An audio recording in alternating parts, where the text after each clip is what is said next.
ವಾಣಿಜ್ಯ ನಗರಿ ಹುಬ್ಬಳ್ಳಿಯಲ್ಲಿ ಕುಖ್ಯಾತ ದರೋಡೆಕೋರ ಗ್ಯಾಂಗ್ ನುಗ್ಗಿರುವಂತಹ ಅನುಮಾನ ಮತ್ತಷ್ಟು ಗಟ್ಟಿಯಾಗಿದೆ. ಕೇಶವಾಪುರದ ಫಲ್ ಲೇಔಟ್ ಪ್ರದೇಶದಲ್ಲಿ ಒಂದೇ ರಾತ್ರಿ 2 ಮನೆಗಳಲ್ಲಿ ದರೋಡೆಗೆ ಯತ್ನಿಸಿದಂತಹ ಘಟನೆ ಸ್ಥಳೀಯರನ್ನ ಬೆಚ್ಚಿ ಬೀಳುವಂತೆ ಮಾಡಿದೆ.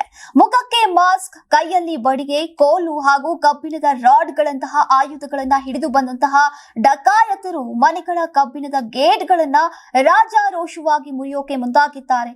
ಗೇಟ್ ಮುರಿಯುವಂತಹ ಭಾರಿ ಶಬ್ದ ಕೇಳಿದಂತಹ ಸ್ಥಳೀಯರು ಎಚ್ಚರಗೊಂಡು ತಕ್ಷಣವೇ ಪೊಲೀಸರಿಗೆ ಮಾಹಿತಿಯನ್ನ ನೀಡಿದ್ದಾರೆ.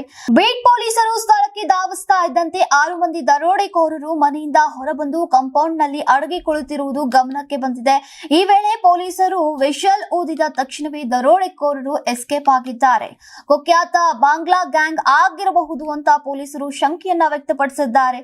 ಮನೆ ದರೋಡೆ ಮಾತ್ರವಲ್ಲದೆ ಯಾರಾದರೂ ಪ್ರತಿರೋಧ ತೋರಿಸಿದ್ರೆ ಜೀವಕ್ಕೆ ಅಪಾಯ ಉಂಟು ಮಾಡುವಂತಹ ಅಪರಾಧಿಗಳು ಅಂತ ಈಗ ಪೊಲೀಸರು ಎಚ್ಚರಿಸಿದ್ದಾರೆ. ಘಟನೆ ನಂತರ ಪೊಲೀಸರು ಸ್ಥಳೀಯರಿಗೆ ರಾತ್ರಿ ವೇಳೆ ಎಚ್ಚರಿಕೆಯಿಂದ ಇರೋಕೆ, ಅನುಮಾನಾಸ್ಪದ ಚಲನವಲನ ಕಂಡು ಬಂದ್ರೆ ತಕ್ಷಣವೇ ಮಾಹಿತಿ ನೀಡೋಕೆ ಮನವಿಯನ್ನ ಮಾಡಿದ್ದಾರೆ. ಪೊಲೀಸರ ಪ್ರಕಾರ ಹೊಸ ಗ್ಯಾಂಗ್ ಪ್ರವೇಶದಿಂದ ನಗರದಲ್ಲಿ ಆತಂಕದ ವಾತಾವರಣ ನಿರ್ಮಾಣವಾಗಿದೆ. ನೀವು ಸಣ್ಣ ಆಗ್ಬೇಕಲ್ವಾ? ಅದು ಒಂದು ಉತ್ತಮ ಆಹಾರದಿಂದ ಸಣ್ಣ ಆಗ್ಬೇಕಲ್ವಾ? ಪ್ರತಿದಿನ ನಮ್ಮ ಜೀನಿ ಸ್ಲಿಮ್ ನ ಯೂಸ್ ಮಾಡಿ ಯಾವುದೇ ಸೈಡ್ ಎಫೆಕ್ಟ್ ಇಲ್ದಂಗೆ ನೀವು ಸಣ್ಣ ಆಗ್ತೀರಾ.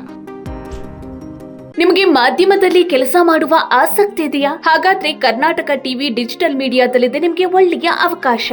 ಆಯ್ಕೆಯಾದವರಿಗೆ ಉಚಿತ ತರಬೇತಿ ಕೊಡ್ತೀವಿ. ತರಬೇತಿ ನಂತರ ಕೆಲಸ ಮಾಡುವ ಅವಕಾಶನೂ ಕೊಡ್ತೀವಿ. ಈ ಕೂಡಲೇ ನಿಮ್ಮ ಮಾಹಿತಿಯನ್ನ ಮೇಲ್ ಮಾಡಿ.